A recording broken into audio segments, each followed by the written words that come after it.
Salut, c'est Trado, content de vous retrouver pour la mise à jour des zones d'accumulation rationnelle sur les cryptos et les entreprises majeures de l'écosystème crypto. On va commencer par Bitcoin. Bitcoin qui rebondit de manière très claire sur sa zone d'accumulation rationnelle, les 64 000, 60 300. Depuis les plus bas qui ont été commis il y a 4 semaines environ, on en est à plus 23%, hein. Donc on se rapproche des plus hauts. Les bougies Ekinashi montrent que c'est vert à présent. Vert, ça veut dire que c'est haussier. Et puisque c'est vert et qu'il n'y a pas de mèche basse, ça signifie qu'il est plus plausible que l'on continue de monter plutôt que l'on ait fait les plus hauts sur Bitcoin.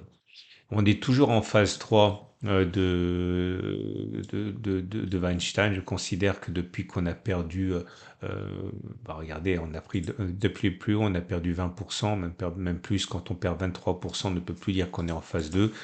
Donc on n'est pas pour l'instant remis sur les rails d'une phase haussière, mais je considère que si on arrive et dès qu'on arrivera à clôturer au-dessus des précédents sommets avec des pics ascendants, des creux ascendants et au-dessus de la moyenne mobile à 30 semaines, on rebasculera en phase 2.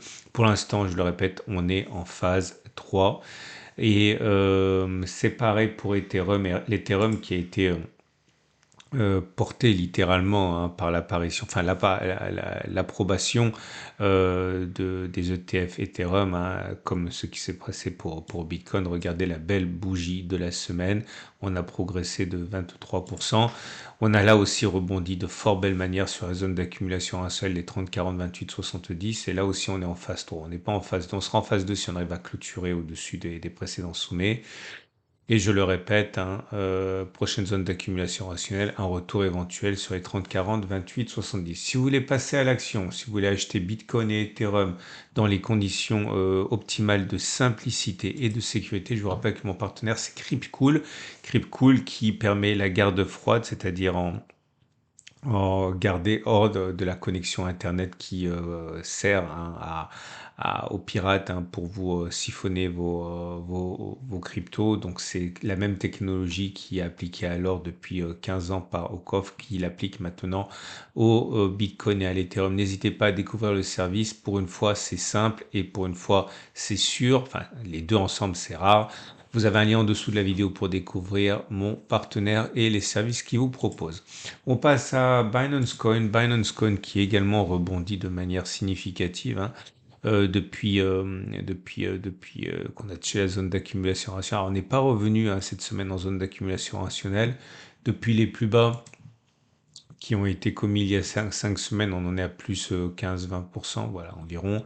Là aussi, on n'est pas en phase 2, on est en phase 3 parce qu'on a trop baissé, on a euh, maintenant latéralisé, hein, mais dès qu'on clôturera aussi au-dessus des 647, je considérais qu'on rebascule en phase 2.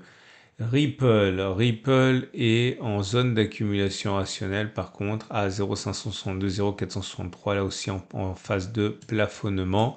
Et on est en zone d'accumulation rationnelle, je le répète, pour l'instant pour Ripple. Dogecoin, beau rebond cette semaine pour Dogecoin qui prend en l'espace de 7 jours, hein, eh bien 12, ah non, c'est même 4, 16% maintenant.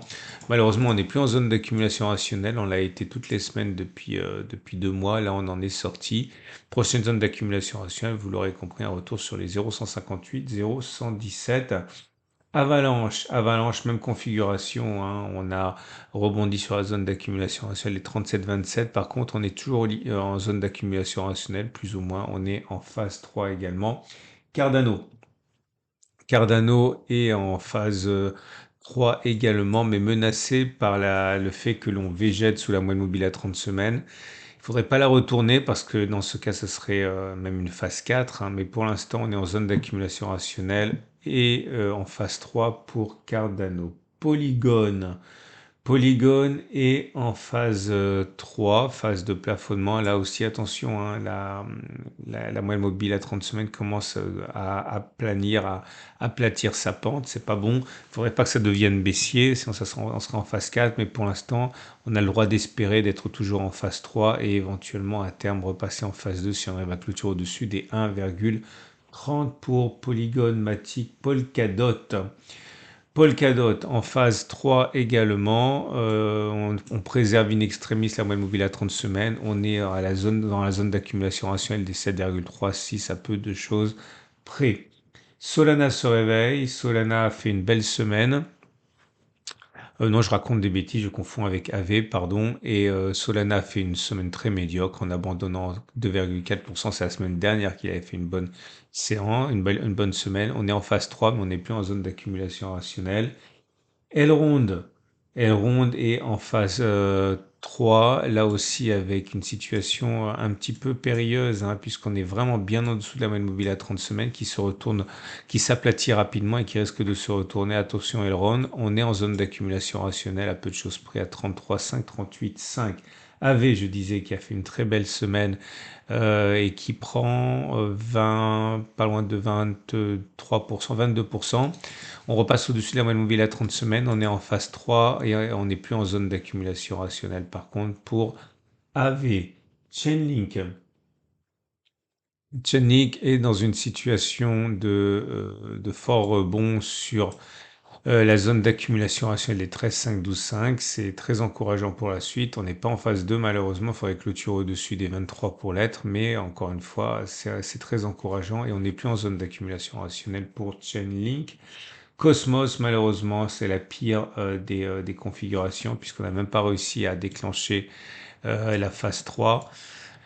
On est en phase 1, en phase de base, en phase neutre, comme ça, les cours oscillent autour de la moyenne mobile à 30 semaines. On verra ce que ça va donner, mais pour l'instant, ça va être long, hein. Il va falloir attendre, prendre son mal en patience pour Cosmos. On passe aux entreprises de l'écosystème crypto, à commencer par Marathon, qui rebondit sur sa zone d'accumulation rationnelle à 20, 15,5, toujours en phase 3. Riot Platform, c'est pareil, en phase 3 et en zone d'accumulation rationnelle à 12,1, 8,6. Coinbase, Coinbase en phase 3, beau rebond sur la zone d'accumulation rationnelle, malheureusement on ne l'est plus, hein. Cette semaine on a quand même pris mine de rien 15%. Mais toujours en phase 3, MicroStrategy qui rebondit fortement parce que Bitcoin rebondit fortement tout simplement. Et on est plus en zone d'accumulation rationnelle qui a 1,34, 1,04. On termine avec CleanSpark. CleanSpark qui est en phase 3, qui n'est pas revenu en zone d'accumulation rationnelle. La zone d'accumulation rationnelle, c'est 13, 7, 10,6. Voilà. On a fait le tour. Je vous remercie pour votre fidélité. Vous pouvez vous abonner pour ne pas louper les mises à jour. C'est toutes les semaines, dimanche soir, lundi matin. Et également, je vous rappelle que vous pouvez regarder, visionner les tutoriels que j'ai pour vous si vous voulez devenir autonome dans l'étude de vos cryptos préférés. N'hésitez pas, il y a un tutoriel en dessous pour les phases, pour les zones d'accumulation rationnelle, pour les bougies Akinashi et devenez enfin, encore une fois, autonome. À la semaine prochaine pour la mise à jour.